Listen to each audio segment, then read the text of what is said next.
Back four that will probably be the back four that starts in their first game against Iraq in Group I in Boston on the 16th of June. Just those two changes with Haaland coming in for Strand Larsen and Ødegaard for Bob. They went 4-4-2 against Sweden.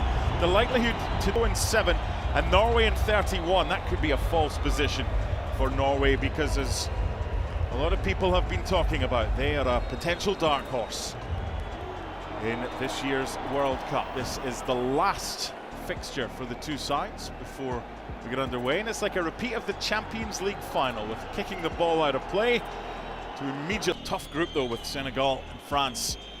Got a feel for Iraq. That's a tough ask. Good challenge, no foul, and this is Saibari. Big opportunity for the Moroccans. Right across the face and cleared away, with Urian Nuland, the goalkeeper, trying to get close to that one. Here's Saibari.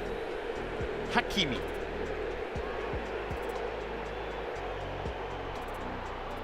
Unahi. And Saibari. It's when he, the striker, comes wide, they have to decide if it's Brahim Diaz or who is going in. Is Abde? This is Unai. Good defense. I don't really know if that could be an issue for Norway in this game, but indeed it looks quite weird. They look lively every time they have the ball inside the Norway half. The cut back, this is a big opportunity and good defending, and it had to be as well. Martin Ødegaard back there helping out.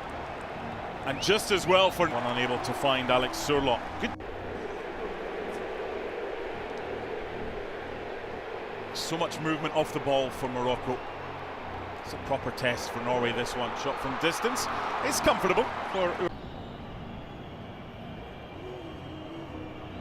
conductor of the orchestra, Sander Berger, playing alongside Martin Ødegaard in there.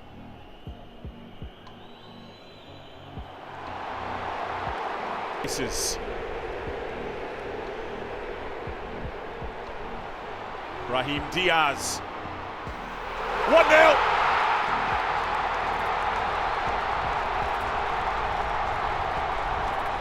The giveaway by Ryerson, and Morocco go half the length of the field, and their star man gets the 14th goal for his country, Brahim Diaz.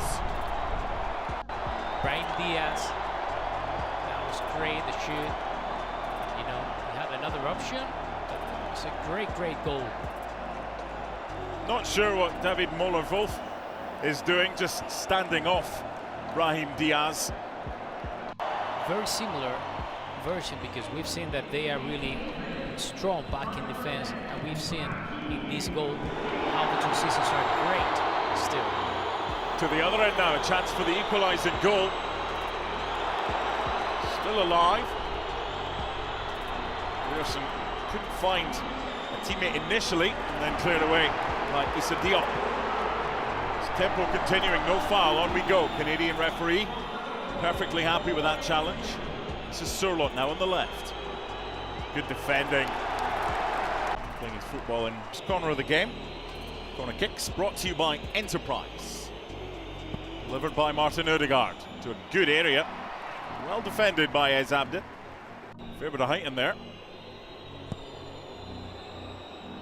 And the flick on just wide. The problem for Morocco is to try and stop.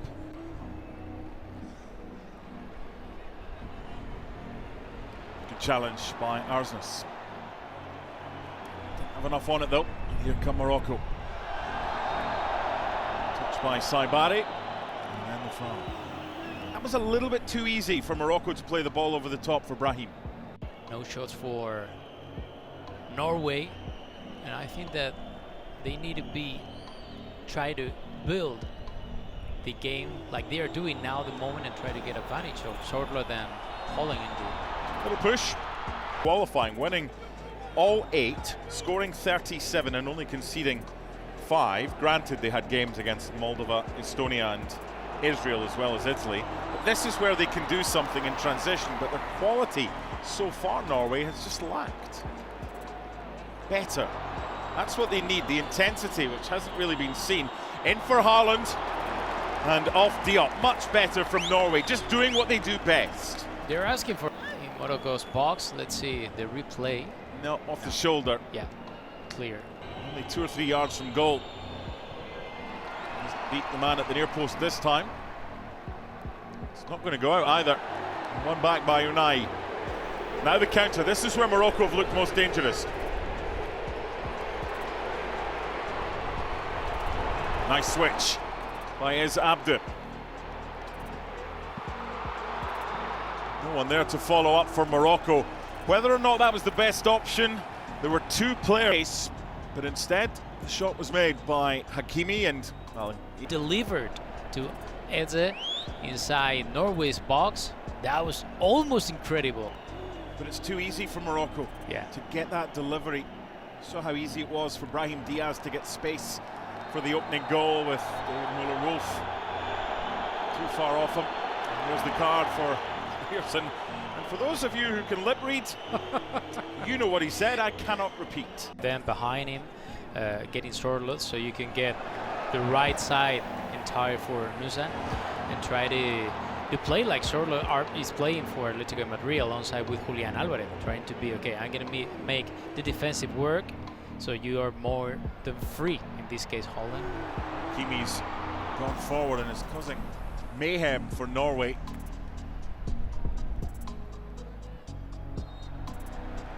To Morocco's success is the defending from the front from their wide players, Ez Abde and Brahim.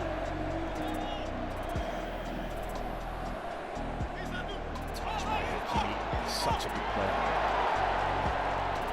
Ooh. No foul, turned into trouble, went looking for it, Brahim. And Nusa and Haaland.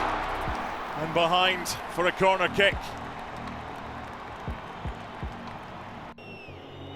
Tried to get as close to the goalkeeper as possible with the deliveries. They've done that again.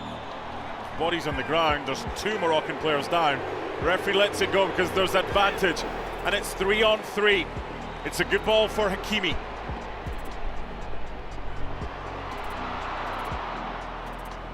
Left by Brahim, and then the effort saved. The advantage was good by the official. Morocco didn't make as much of it as they would have liked. To make an impact given the talent that they have, and also they need results straight away. Nusa.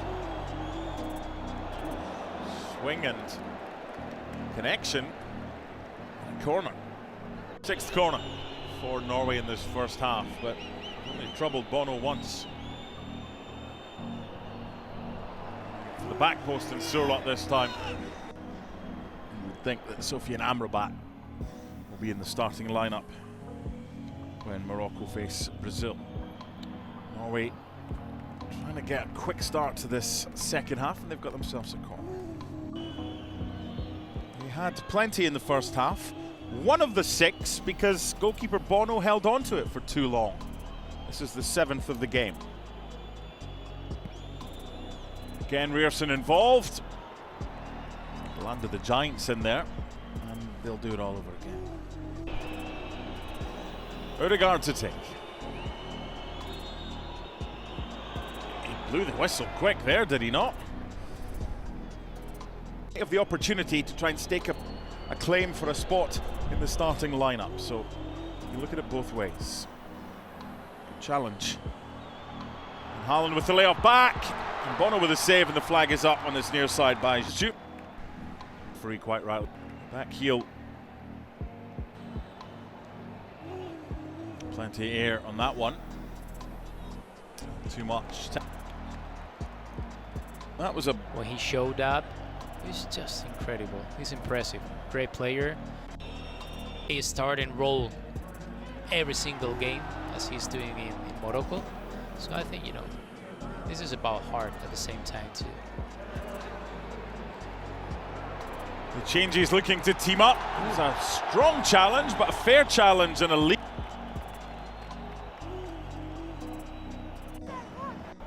Norwegian construction. On field by Oscar Bob. The effort from Jurgen Strand Larsen is blocked. whole host of changes made by Norway during that cooling break. Here's one of them, Oscar Bob.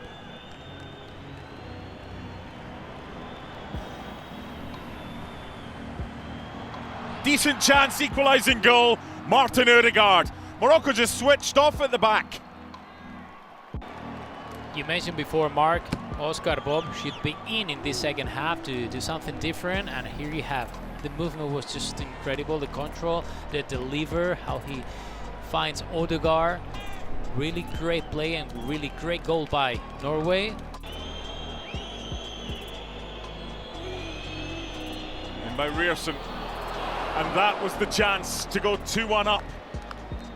And what an opportunity it was as well. And Morocco have they are start to believe in themselves in this match so far. Caution after Ryerson. That's a good area as well. And then the deflection on the shot. And Norway are ending this match much the better. If you're not focused enough.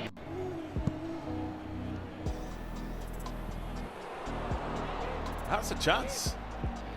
Amai Mooney. And develop themselves in a high international level. Looking to find a way against the better sides to get the ball to Haaland. No added time. Okay.